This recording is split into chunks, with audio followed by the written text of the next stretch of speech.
Aujourd'hui, cet hémicycle a rendez-vous avec l'histoire. Pas celle que l'on glorifie dans les manuels scolaires, mais celle qui a longtemps été tue. Celle d'un peuple noir libre que la France a contraint à racheter sa liberté. Le 1er janvier 1804, Haïti devient la première république noire indépendante du monde. Une victoire arrachée par d'anciens esclaves contre l'armée la plus puissante de l'époque, celle de l'Empire français. Une insurrection victorieuse, anti-esclavagiste, anticoloniale, qui a été une leçon de liberté pour nombre de peuples.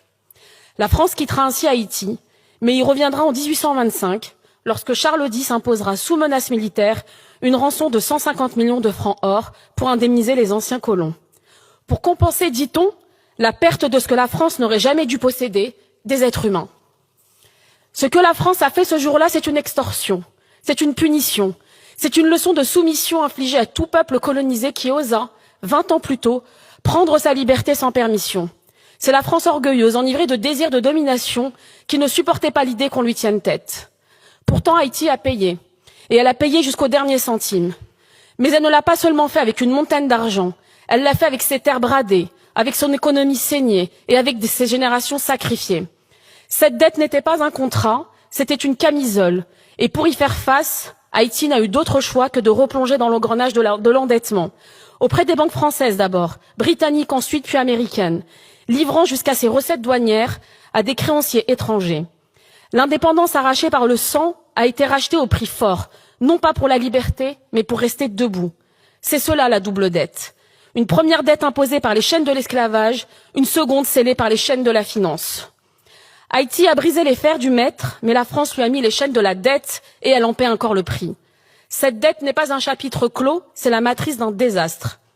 Reconnaître cela, ce n'est pas s'accabler, c'est réparer, c'est refuser que notre République continue de prospérer sur des dettes impayées d'injustice. Ce que cette résolution propose, ce n'est pas un chèque, c'est une démarche, une commission indépendante, une reconnaissance officielle, une coopération mémorielle. Elle ne demande pas une charité, elle exige ce qui a été dénié si longtemps aux Haïtiens, la justice. Et à ceux qui craindraient que ce geste crée un précédent, je réponds, cette dette est unique, elle est documentée, elle a été extorquée par la France à un État souverain, ce n'est pas un cas général, c'est un cas d'école. À ceux qui disent il ne faut pas rouvrir les plaies, je dis, les plaies sont encore béantes. L'injustice continue tant qu'elle n'est pas reconnue. Haïti n'est pas un pays pauvre, c'est un pays appauvri.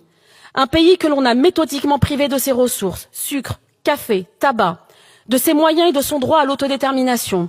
Appauvri par des siècles de pillage colonial où les richesses ont alimenté l'économie française au prix du sang et de la sueur des esclaves.